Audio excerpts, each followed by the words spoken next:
السلام علیکم ورحمۃ اللہ وبرکاتہ۔ بہت ہی خوبصورت بیان سماعت فرمائے۔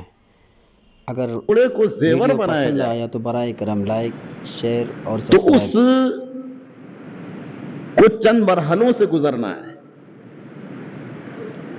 آگ میں تپایا جانا ہے، وہ لوہے کی مار کھائے گا، اس کو سوراخ کیا جائے گا، کان کا، ناک کا، گلے کا زیور بنانے کے لیے اس میں بہت سارے سوراخ کیے جائیں گے۔ تو وہ سونا بہت سارے مرحلوں سے، بہت ساری تکلیفوں سے، آگ میں تپایا جانا، لوہے کی مار کھانا، سوراخ اس میں لگانا، اس کا زیور بننا، پھر کہیں اس کو عزت ملتی ہے اور اس کو مقام ملتا ہے اور اس کو آدمی عزت سے، خوشی سے اس کو دیکھتا ہے۔ وگرنہ خالی ٹکڑے کو کوئی خوشی سے نہیں دیکھتا ہے۔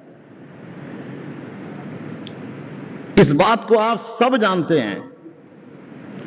میں یہ سمجھانا چاہتا ہوں کہ مسلمان، مومن سونے سے بھی زیادہ قیمتی ہے۔ لیکن یہ مومن اگر تکلیف نہ اٹھائے، نماز پڑھنے کی تکلیف، روزہ رکھنے کی تکلیف،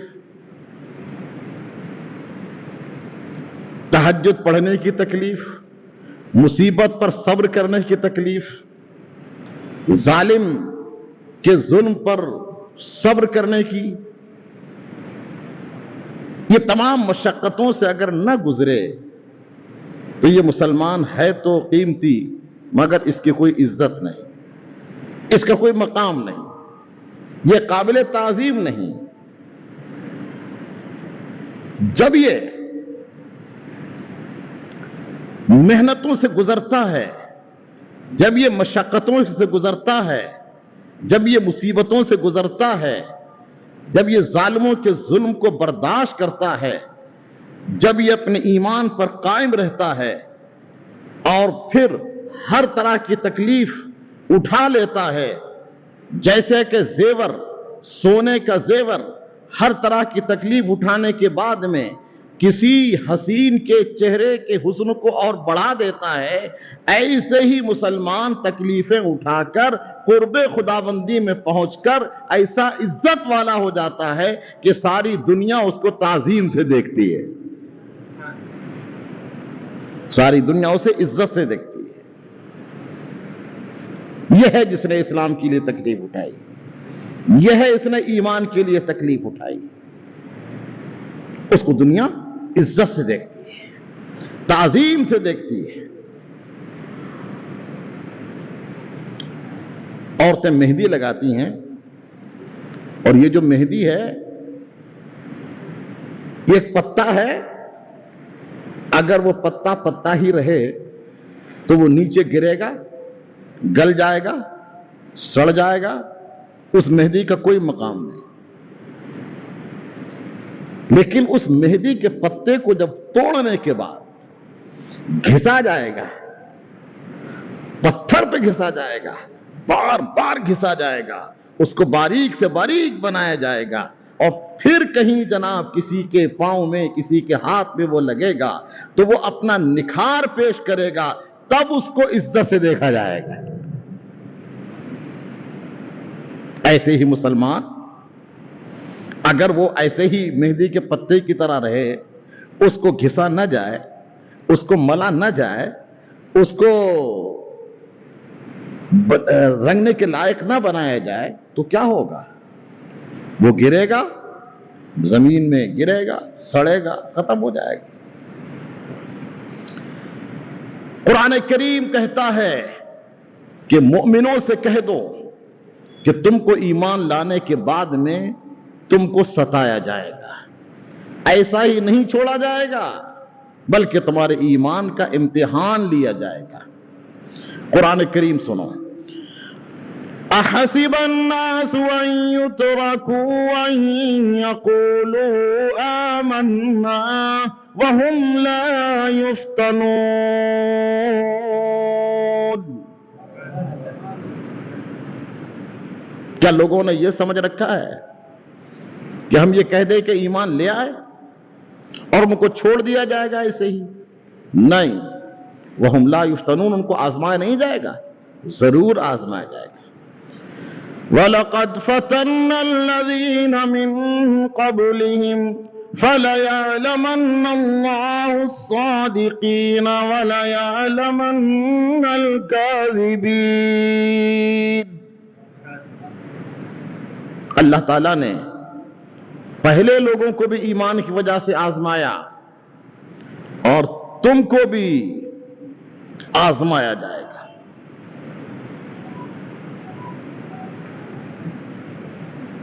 حاضرین، یہ آزمائش، یہ امتحان، یہ دنیا میں امتحان ایمان والوں کے لیے ہے۔ آج پوری دنیا صحابہ کرام رضوان اللہ علیہم اجمعین سے پیار و محبت کرتی ہے، اور صحابہ کرام میں خلفائے راشدین، چار یار باصفا کا نام پوری دنیا میں روشن ہے۔ تو کیا آپ سمجھتے ہیں ان کو آزمایا نہیں گیا؟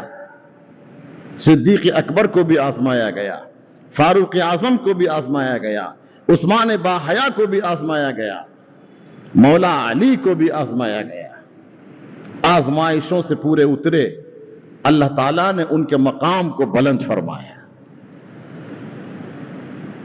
ہم صرف تبصرہ کریں، کسی آزمائش میں اترنے کی بات نہ کریں اور پھر ہم یہ کہیں کہ عزت مل جائے، مقام مل جائے، یہ نہ ہونے والی بات ہے۔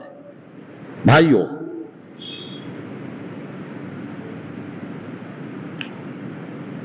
آپ کو سمجھانے کے لیے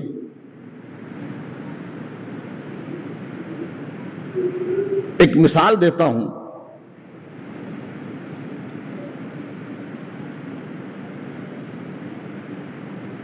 کسی آدمی کو شوق ہوا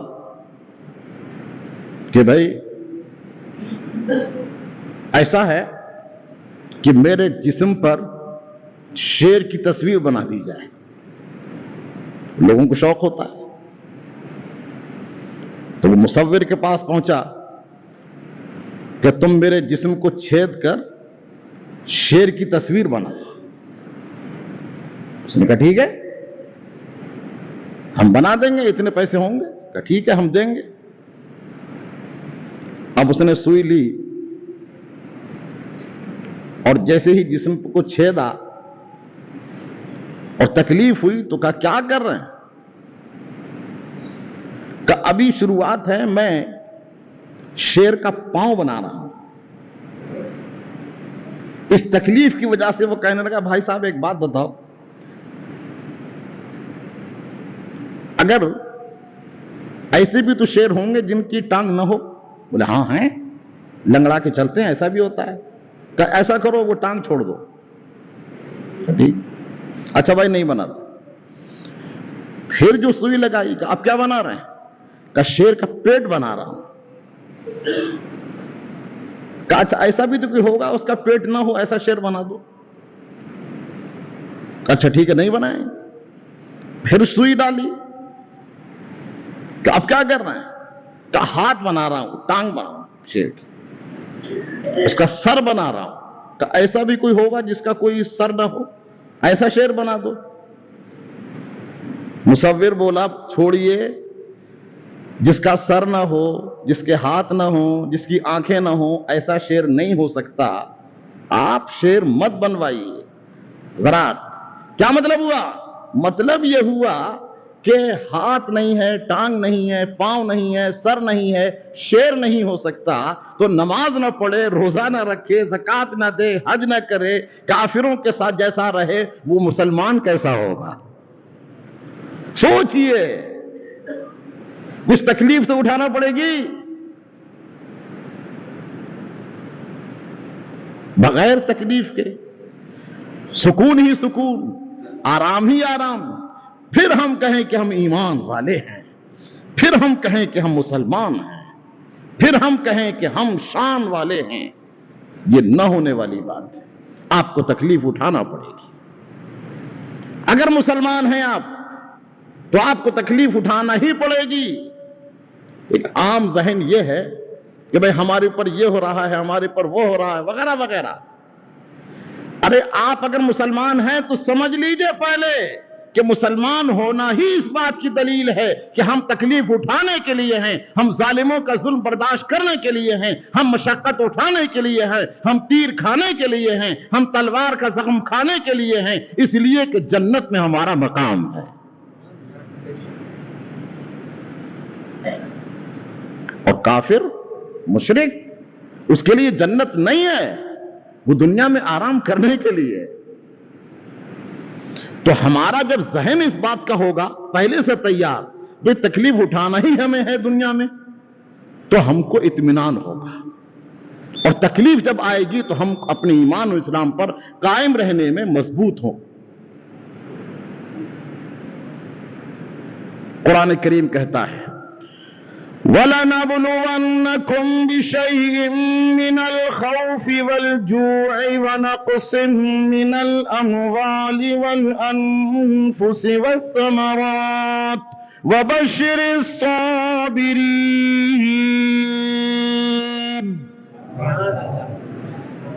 ہم تم کو ضرور آزمائیں گے، کبھی خوف سے آزمائیں گے، کبھی بھوک سے آزمائیں گے، کبھی پھلوں کی قلت سے آزمائیں گے، کبھی جانوں کی ہلاکت سے آزمائیں گے، ہم تم کو آزماتے رہیں گے۔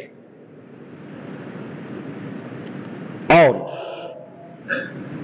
جو آزمائش میں پورا اترے گا ان کے لیے بشارت اور خوشخبری سنا دیجئے۔ الذین اذا اصابت مصیبت قالوا انا للہ وانا الیہ راجعون۔ جب مصیبت آئے تو وہ برداشت کریں اور کہیں کہ ہمارا اپنا کچھ نہیں ہے، جو کچھ ہے وہ پروردگار عالم کا ہے، اسی کے پاس سے آئے ہیں، اسی کی طرف ہم کو جانا ہے۔ حضرات، تو مصیبتیں، پریشانیاں یہ ہمارے لیے لازم و ملزوم ہیں۔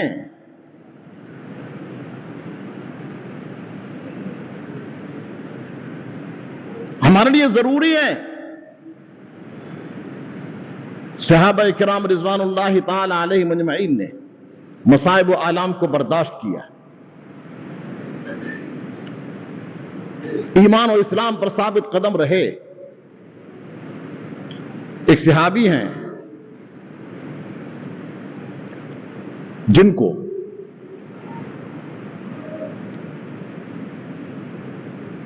کافروں نے قید کیا اور کفار نے قید کرنے کے بعد ان کو جب سولی پر چڑھانے کے لیے لایا گیا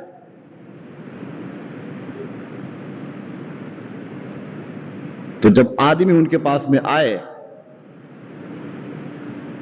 تو وہ بالکل خاموش تھے۔ تو لے جانے والوں نے کہا تمہاری خاموشی اس بات کو بتا رہی ہے کہ تم موت کی وجہ سے بہت پریشان ہو۔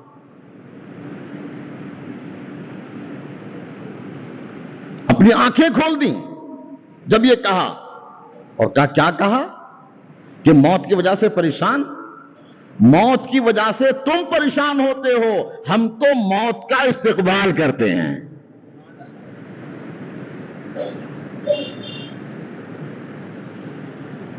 اچھا ایک بات بتاؤ، تمہارے دماغ میں جو بات ہے وہ ہو سکتا ہے یہ آ رہی ہو کہ یہ جو مصیبت آئی ہے وہ نبی آخر الزمان صلی اللہ علیہ وآلہ وسلم پر ایمان لانے کی وجہ سے آئی ہے۔ ہو سکتا ہے یہ سوچ رہے ہو کہ اس جگہ پر تم نہ ہوتے، تمہاری جگہ رسول عربی ہوتے۔ کیا یہ سوچ رہے ہو؟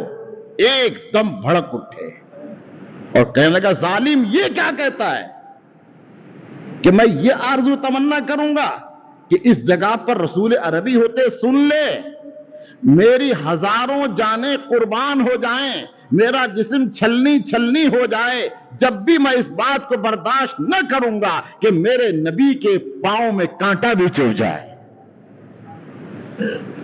اعلیٰ حضرت فرماتے ہیں کروں تیرے نام پہ جاں فدا، نہ بس ایک جاں دو جہاں فدا، نہیں دو جہان سے جی بھرا، کروں کیا کروڑوں جہان ہے۔ حضرات یہ ہے ایمان، یہ ہے اسلام۔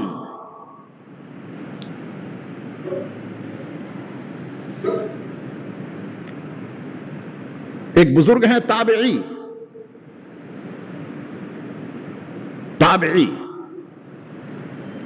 جن کا نام ہے سعید بن جبیر۔ سعید بن جبیر، ان کو حجاج بن یوسف نے، جو ظالم گزرا ہے، اس نے ان کو بلوایا اور اس کے بعد میں ان کو قتل کرنے کا حکم دیا کہ ان کو قتل کر دیا جائے۔ اس سے پہلے حجاج بن یوسف نے بہت سارے علماء کو قتل کیا، اس بنا پر کہ ان علماء نے اس کے خلاف آواز بلند کی اور اس کا ساتھ نہ دیا، تو حجاج بن یوسف نے ان علماء کو شہید کر دیا، بلوایا اور شہید کیا۔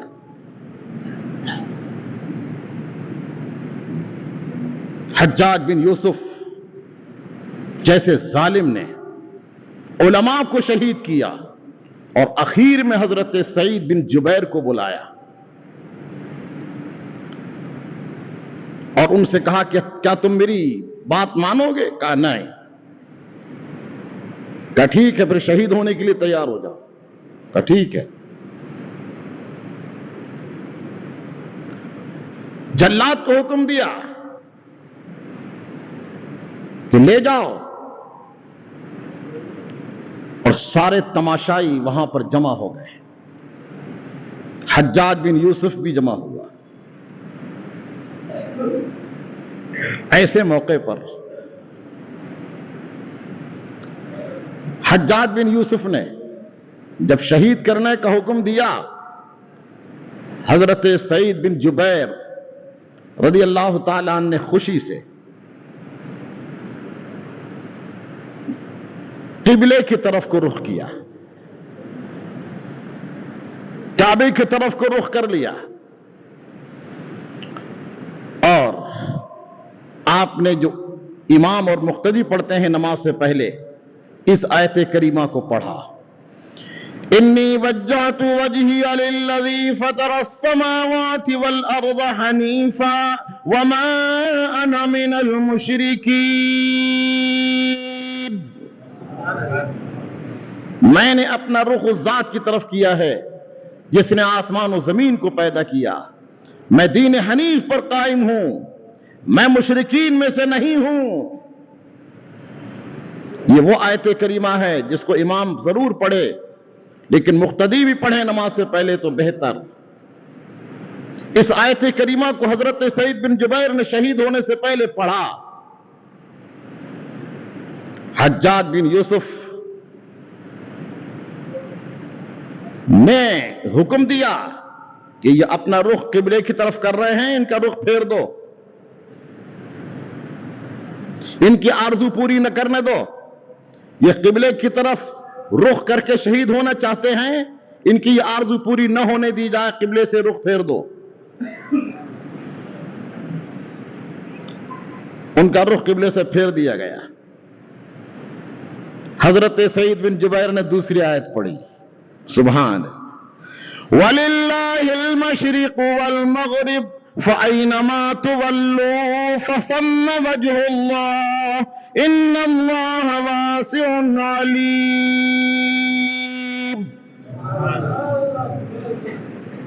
جس آیت کا مطلب یہ ہے کہ ظالم تو میرا رخ قبلے سے پھیر رہا ہے تو سن لے، قرآن کہتا ہے مشرق بھی اللہ کا، مغرب بھی اللہ کا، شمال و جنوب بھی اللہ کا، ہر طرف جدھر دیکھو اللہ کی ذات ہے، جس طرف چاہو رخ کر لو اس طرف پروردگار عالم کا جلوہ نظر آئے گا۔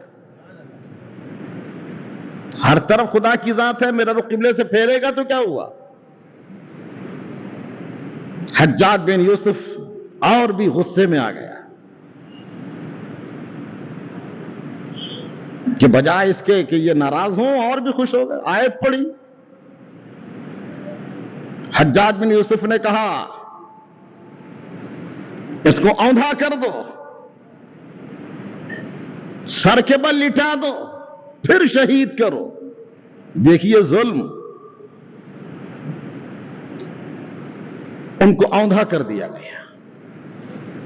حضرت سعید بن جبیر نے فرمایا اشہد ان لا الہ الا اللہ واشہد ان محمدا عبدہ ورسولہ منہا خلقناکم وفیہا نعیدکم ومنہا نخرجکم تارۃ اخری، اسی مٹی سے ہم نے تم کو پیدا کیا، اسی مٹی میں دوبارہ لوٹا دیں گے۔ تو مجھے اوندھا کر رہا ہے تو کیا ہوا؟ میں اس مٹی میں جا رہا ہوں، اس مٹی سے اٹھایا جاؤں گا۔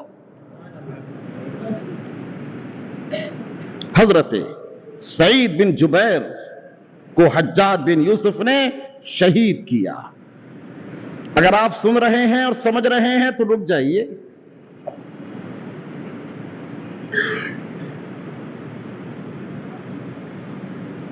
حجاج بن یوسف کا زمانہ تھا، اور یہ حجاج بن یوسف کوئی کافر نہیں تھا، مشرک نہیں تھا،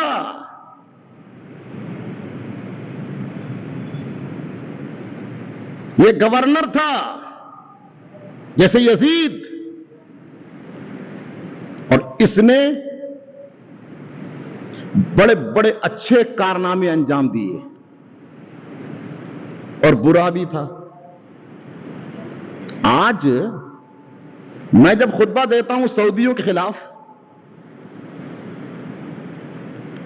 اور سعودی حرم کے امام کے خلاف،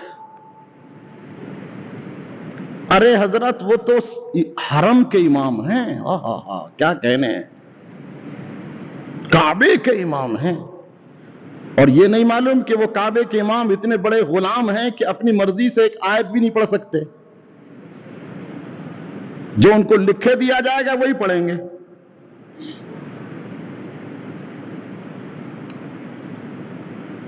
وہ سعودی نجدی بادشاہ کے امام ہیں، غلام ہیں،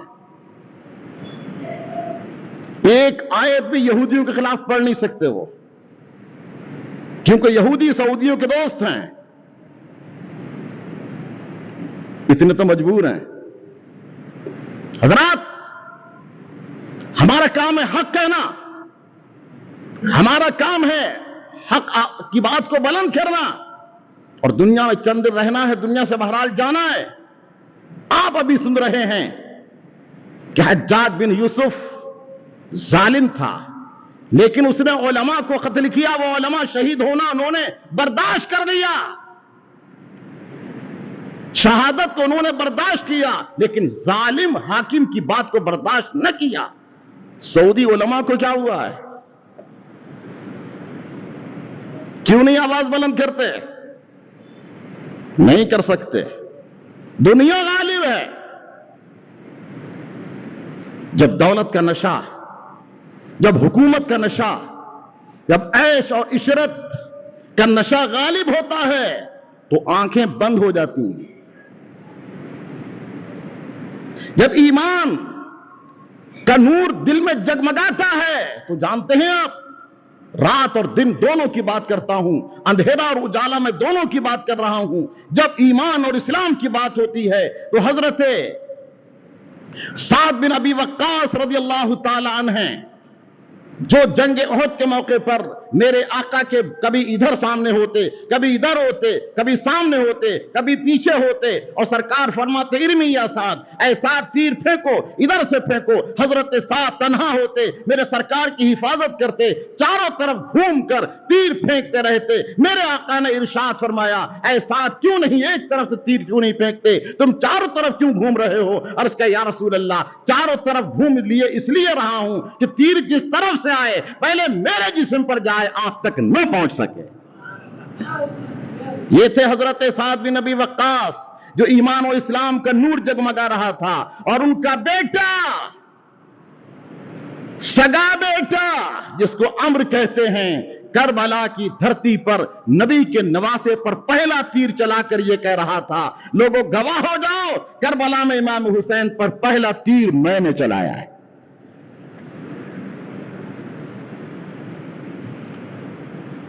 جب آنکھیں بند ہو جائیں، جب غفلت اور عیش اور دولت کا نشہ طاری ہو جائے تو کچھ نظر نہیں آتا، چاہے وہ صحابی کا بیٹا ہی کیوں نہ ہو۔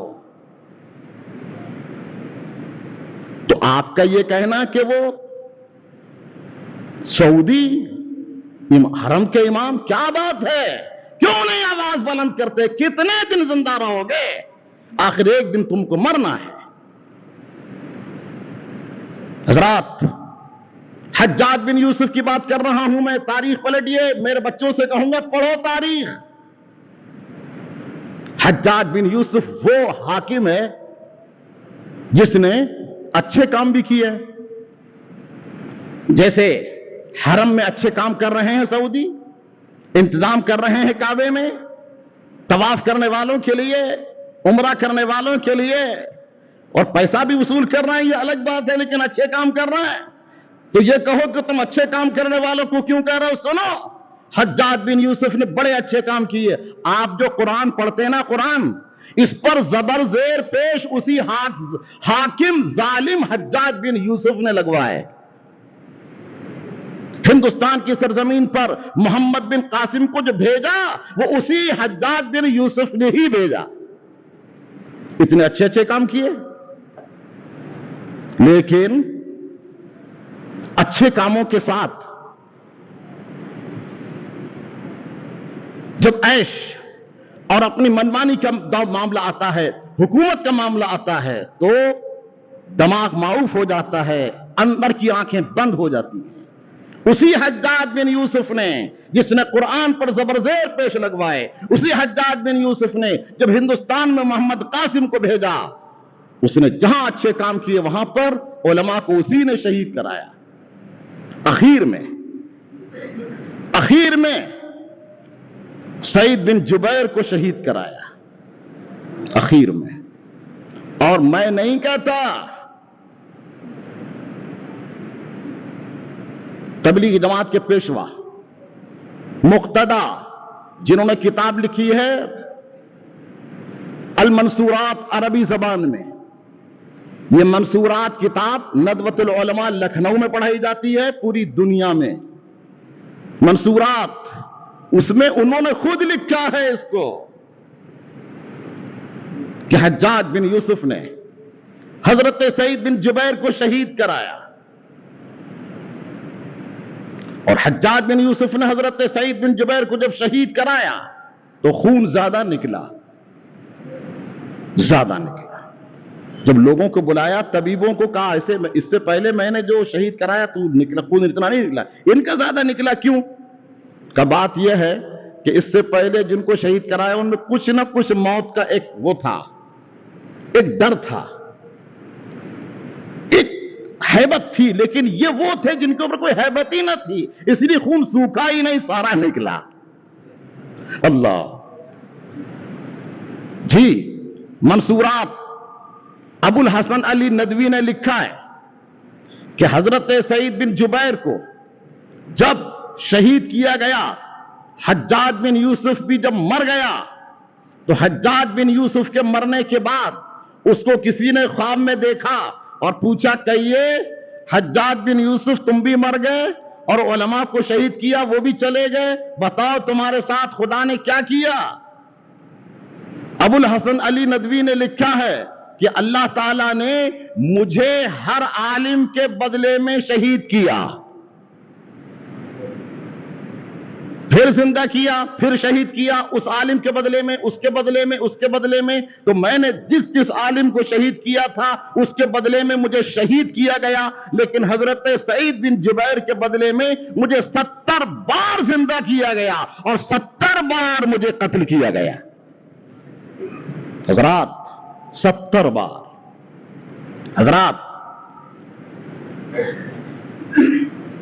یہ ایمان کا امتحان ہے، اور ایمان والے امتحان میں کامیاب رہتے ہیں. مجھے اس وقت یہ کہنا ہے، بیٹھ جاؤ بھائی، اس وقت مجھے یہ کہنا ہے کہ جہاں فلسطین کے لوگوں پر بمباری ہو رہی ہے، اور جہاں چیخ و پکار کا یہ عالم ہے، جہاں بچے دم توڑ رہے ہیں،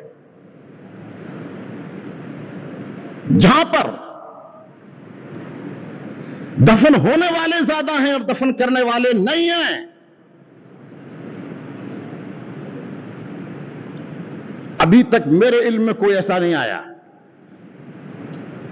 کہ اس دور میں بھی کسی ایک نوجوان، کسی ایک بچے نے بھی، ہم اس منبر پر خراج عقیدت اور محبت کے جملے ان کے نظر کرتے ہیں اور شاباشی دیتے ہیں ان کے ایمان کی، کہ ایک بچے نے بھی یہ کہا ہو کہ ہم کو بچا لو، ہم یہودی ہونے کو تیار ہیں. ایک بچے کی طرف سے، ایک نوجوان کی طرف سے، ایک ماں کی طرف سے، ایک انسان کی طرف سے یہ بات نہیں آئی. وہ تیر کھاتے رہے، وہ بم گرتے رہے، وہ زخمی ہوتے رہے، وہ دفن کرتے رہے، وہ سب کچھ ہوتا رہا، لیکن اپنے ایمان و اسلام پر قائم رہے. داد دیجئے ان کے ایمان و اسلام کی. حالانکہ اگر وہ یہودیت اختیار کر لیں تو ان کو انعام دیا جائے گا، ان کو بچا لیا جائے گا، مگر ماشاءاللہ ہم تعریف کریں گے اس منبر سے ان کے ایمان و اسلام کی. اللہ تعالیٰ کاش ایمان و اسلام کا جذبہ ہمارے اندر بھی عطا فرمائے. میرے بھائیوں، بزرگوں، نوجوانوں، تبصرہ کرنے سے کچھ نہیں ہوگا، آپ کو بھی کچھ نہ کچھ کرنا ہوگا، اور کچھ نہ کچھ کرنے کے لیے آپ کو اپنی تاریخ پڑھنی ہوگی، مجاہدین کی تاریخ پڑھنا ہوگی، صحابہ کی تاریخ پڑھنا ہوگی، اور آپ کو ایمان و اسلام کی حلاوت کو اپنے دل میں لانا ہوگا، قرآن پڑھنا ہوگا، قرآن کی تفسیر کو سمجھنا ہوگا، اور ان کے لیے کم سے کم ہم دعا کریں، یہی کرنا ہوگا. آپ مسجدوں کو آباد کریں، قرآن کریم کی تلاوت کریں، اور دنیاوی اعتبار سے کم امریکی اور اسرائیلی چیزوں کا بائیکاٹ کریں. کچھ نہیں کر سکتے آپ تو کم سے کم اتنا تو کر سکتے ہیں آپ. میرے بھائیوں، کیا آپ نہیں جانتے کہ جب حضرت ابراہیم علیہ السلام کو آگ میں ڈالا جا رہا تھا تو جانتے ہیں ایک وفادار تھا اور ایک غدار. غدار کون تھا؟ گرگٹ. یہ جو گرگٹ ہے یہ اس آگ میں پھونک مار رہا تھا.